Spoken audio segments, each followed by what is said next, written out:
Lewis structures. So Lewis bonding theory, we were drawing Lewis structures previously, and we're going to expand upon that a little bit and formalize the rules that we're going to be using for drawing these Lewis structures. And in doing so, there's going to be a couple things that are going to happen. One is that we are going to be breaking the octet rule. So what we said previously is that generally 8 electrons in the outer shell tends to be stable, and that is still true, but there are plenty of exceptions where there are a different number other than 8, and the stability of the atom is still there. One is that you already know is helium, because helium, we've drawn the Lewis dot diagram many times before, and it has only 2 electrons around it, and yet it is incredibly stable. So we've already done breaking of the octet rule. We just want to see some more examples of where it happens to be. And when we follow the systematic naming approach to drawing Lewis structures, we're going to be breaking that octet rule some more. Another thing that we're going to see is the sharing or transference of a double bond. So when you have a molecule that has a double bond, it may resonate or move from one location to the other. So that can happen with these Lewis structures as well. And we're going to talk about a coordinate bond as well. And that is where a coordinate covalent bond is where both of the electrons that form the bond, normally a bonded pair comes from one atom provides one electron, another atom provides the other electron, and they share, and that's where you get the bond from. But with a coordinate covalent bond, let's say we had, I don't know, a nitrogen or something like that, and draw a Lewis structure for nitrogen. It's got 5 electrons around it, so we can form a bond there, a bond here, and a bond there with, let's say, a hydrogen on each end. What a coordinate covalent bond is when, let's say, a hydrogen that didn't have any electrons at all, so a hydrogen ion showed up. You would think, well, if it doesn't have any electrons, there's no way it's going to be able to form a bond, because a bond is a shared pair of electrons. And if it doesn't have any electrons, how is it going to share any? But if there is a lone pair, that pair itself, even though they both came from the nitrogen, it could form the bond to that hydrogen. So that's what a coordinate covalent bond is. So we're going to go through very systematically the rules for drawing Lewis structures, and we're going to use a bicarbonate ion as our example.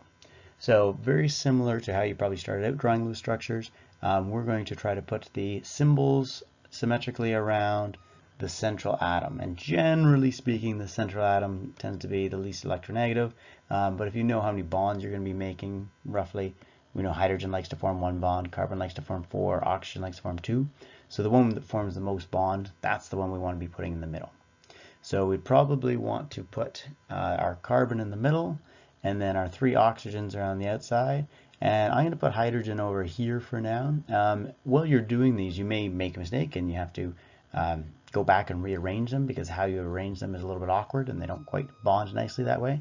So sometimes you just have to start over again.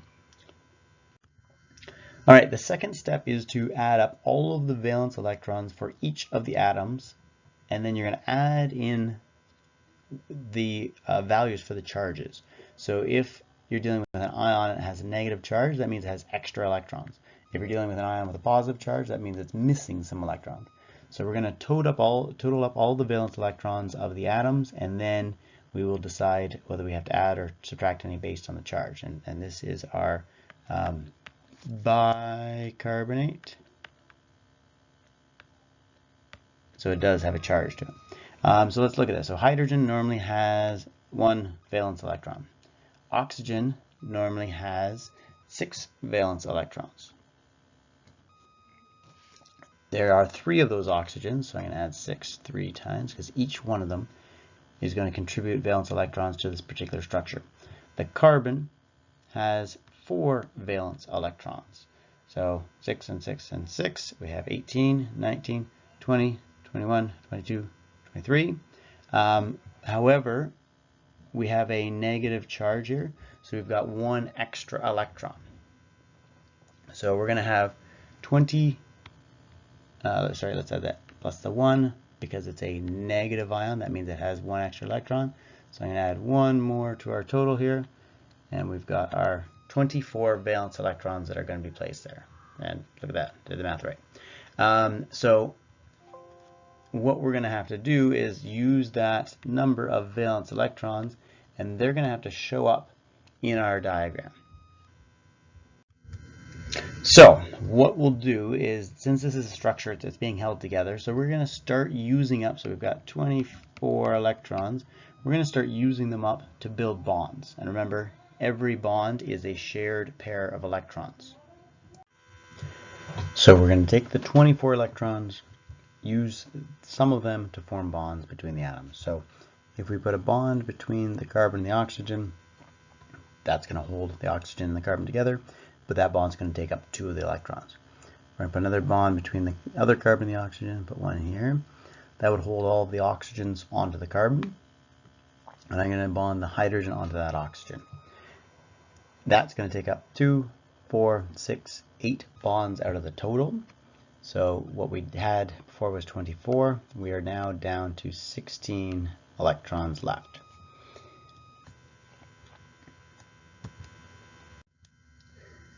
We're going to use the remaining electrons to give the surrounding atoms an octet. So let's put our bonds back in. So that's using up 8 of those electrons.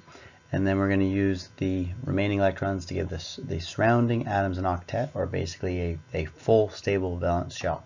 The hydrogen currently has 2 electrons around it right now. There's 2 in that bond there. And yes, it's sharing them with oxygen, but it still counts as being around the hydrogen. So hydrogen stable with 2 electrons around it. And this oxygen here has 2 electrons on one side and 2 electrons on the other side. So it has 4 electrons. So we're going to need to add in 2, 4 more electrons. Now that oxygen has 8 electrons around it.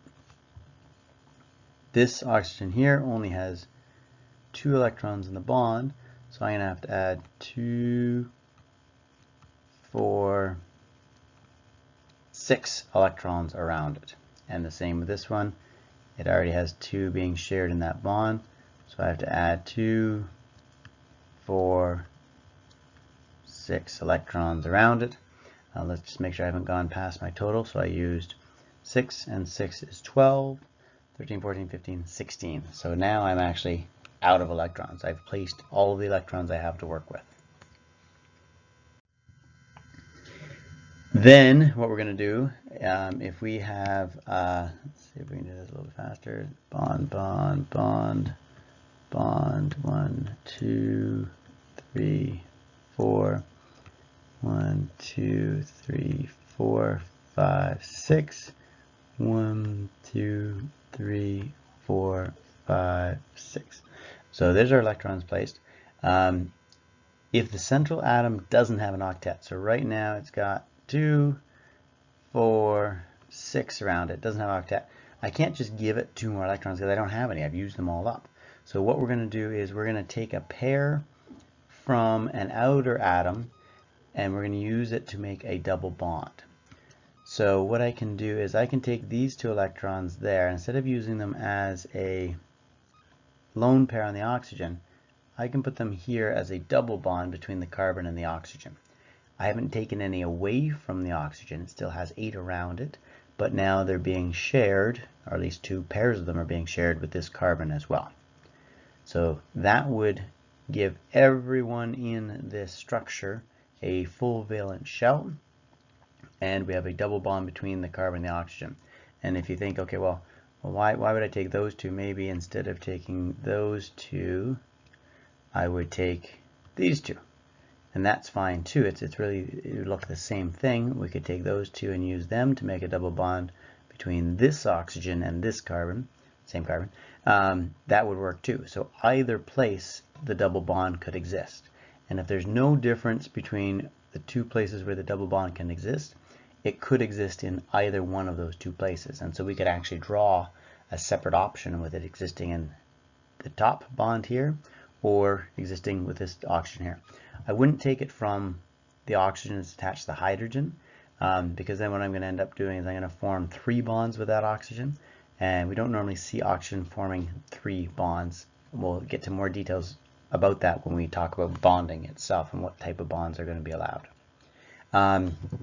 Last, Let's go through the whole setup again, and we'll see that when we have a ion, we put it in square brackets, and then we put the charge outside of those brackets. If it doesn't have a charge, it's not an ion. If it is an ion, it has to have a charge. So remember, we started with 24 electrons. We used 2, 4, 6, 8 to form bonds.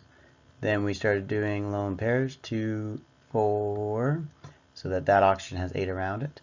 2, 4, 6, 8 in the bond there for that oxygen. This one already has 2, 4, 6, 8 around it. So everyone here has a stable valence shell. We have 2, 4, 6, 8, 10, 12, 14, 16, 18, 20, 22, 24. So we've placed all of our electrons. That's how our bonding is going to be. But carbon isn't stable. It only has 6 electrons around it.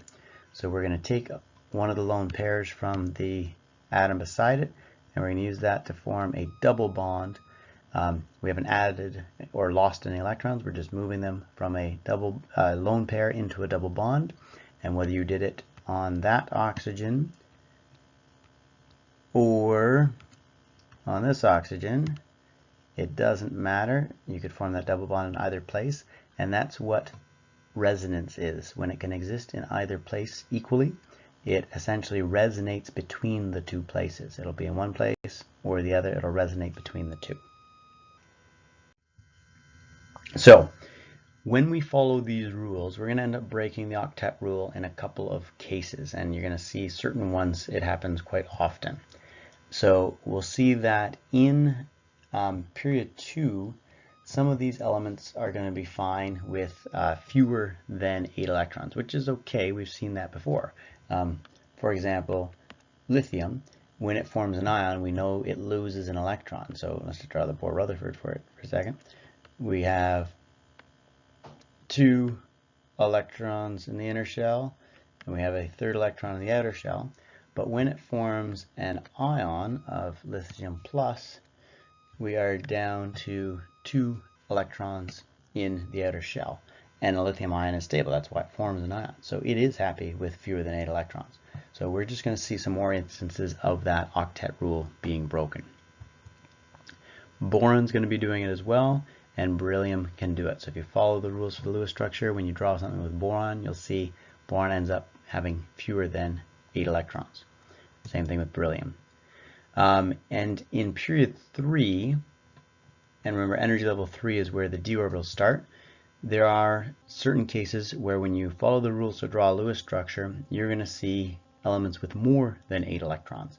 So if you were to draw a Lewis structure for phosphorus pentachloride, we're going to end up with more than 8 electrons on the phosphorus just by following those rules.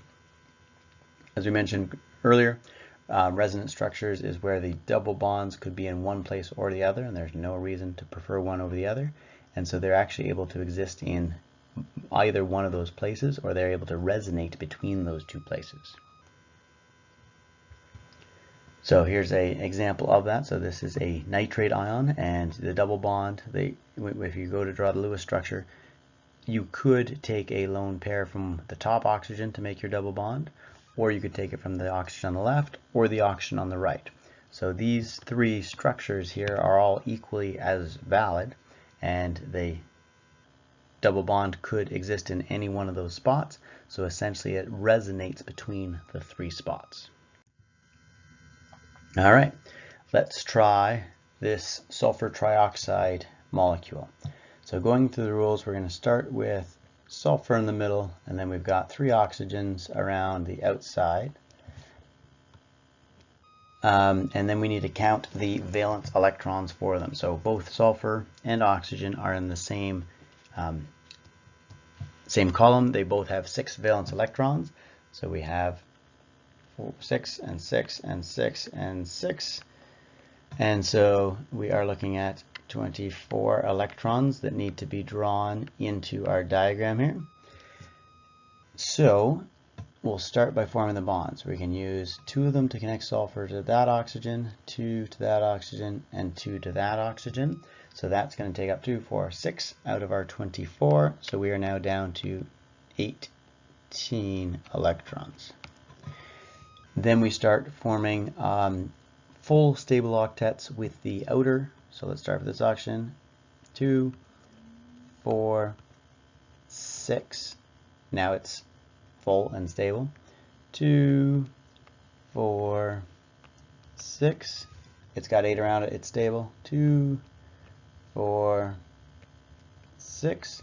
That oxygen now has 8 around it there, and I've used 3 groups of 6, so I have used up all of my electrons now. However, the sulfur only has 6 electrons around it. It doesn't have a full outer shell. It's only sharing 6. So what I'm going to do is I'm going to take 2 of these lone pair electrons, and I'm going to instead form a double bond with them to the sulfur. Now, whether I did it there, or let's put these electrons back there, I could use the valence electrons from this oxygen on the top right there. That would be fine too. So since it could exist in any one of these 3 locations as a double bond, not all of them at the same time, one or the other, that's called resonance. It can resonate between the 3 different locations. And there is our stable Lewis structure. And realize oxygen is only forming 1 bond here, which you may be a little bit uncomfortable about, but it does have 8 around it, so we are following all the rules for the Lewis structure. Now, when we look at something like that, we may say, okay, well, that doesn't seem quite right. And so often there can be various Lewis structures that you can draw for the same molecule. And we want to have different ways of evaluating which is the best Lewis structure. Because following the rules, you could end up with one or another, and you have to have a way of differentiating which one's better. One of the ways to do that is called formal charges. And essentially what this looks at is to say, okay, well, how many electrons does the atom normally have around it, and how many does it have it around it in your Lewis structure? And if that number is close, that's a good thing. It's going to be more stable. If it is high, it's going to be less stable. So if you have a hydrogen in your Lewis structure, and you know that hydrogen normally has 1 electron around it based on the shell that it's in, it normally forms 2 in a bond. If you have a structure that has like 8 bonds around hydrogen, that's not going to be very stable. So the one with the smallest formal charges, and this is a system for checking for stability essentially, is going to be a more correct structure, even though it may break the octet rule. So how we do this is that we look at each atom in the structure, and we assign each atom in the structure a formal charge based on how many electrons it has compared to how many it normally has. And here's the calculation for what we mean by that. So we're going to find the formal charge, and it's going to be based on the group number, which is essentially the valence number of electrons. We're going to take that and we're going to minus the non-bonding electrons around the atom, so the lone pairs, and we're going to subtract half the number that are in the bonds. So each bond has 2 electrons in it, so for every bond we subtract 1 electron.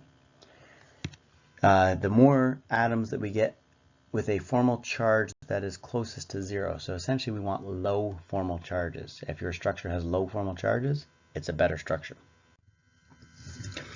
So for NO2, if we try drawing a Lewis structure for NO2, we could end up with, say, these 3 different structures here. We're using the same number of electrons in each one, so all of them could have been drawn using the rules from our our Lewis structure drawings. So what we could do then is we can say, okay, well, which one's better? And we'll do that by calculating the formal charges. So let's use that calculation again. Let's look at oxygen. Every atom in this structure here, both of the oxygens and the nitrogen, we want to calculate its formal charge and figure out what it would be. So remember, the calculation for it is the valence number that it is. So oxygen has, let's just do the calculation for this one. Oxygen has 6 valence electrons, and we're going to subtract from it the number of lone electrons. And this one, the way it's drawn here, has 6, so 6 minus 6. And we're going to minus half the number that are in the bonds. So this bond here has 2, So we're going to minus half of 2, which is 1. So that particular oxygen ends up with a formal charge of -1. So let's just write that up at the top here. This guy has a formal charge of -1. Now let's do the nitrogen. So I'll do that in different colors so we can see. So let me just circle these because it's sort of a quick way of getting the formal charges. So nitrogen normally having 5 valence electrons. In this particular way that we have drawn it, it has 1 unbonded electron, and it has 3 bonds around it. Each bond has 2 electrons. So we take that 6 electrons in the bonds, we take it by half. So we're going to minus 3 electrons from that.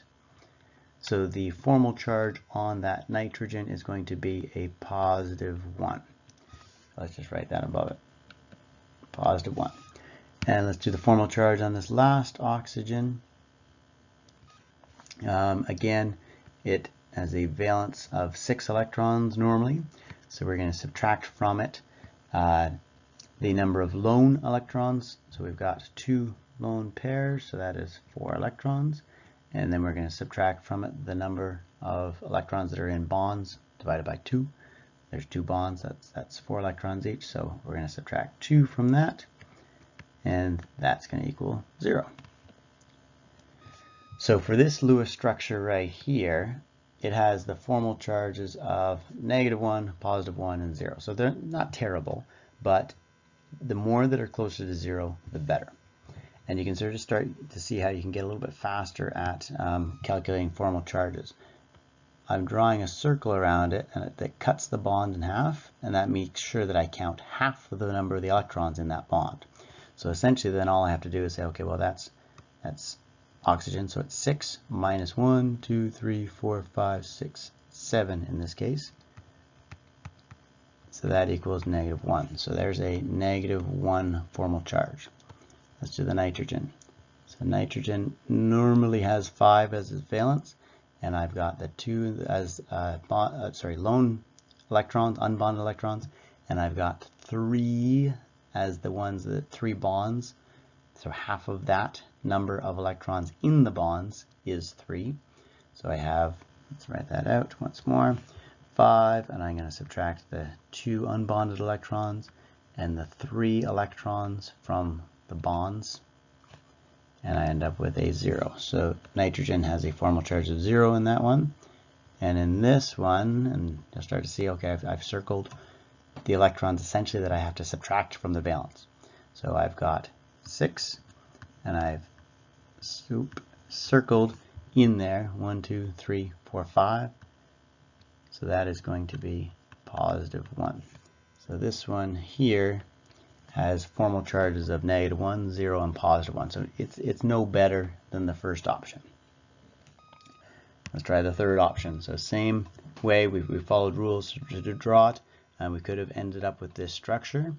This oxygen here has a formal charge of, this nitrogen here has a formal charge of, and this oxygen here has a formal charge of. So of the 3 structures, this one at the end here has 3 zeros as its formal charges, so it has more formal charges closer to 0. So that is the best structure. The other ones are still done following the Lewis rules, but it's not as stable as this one at the end here.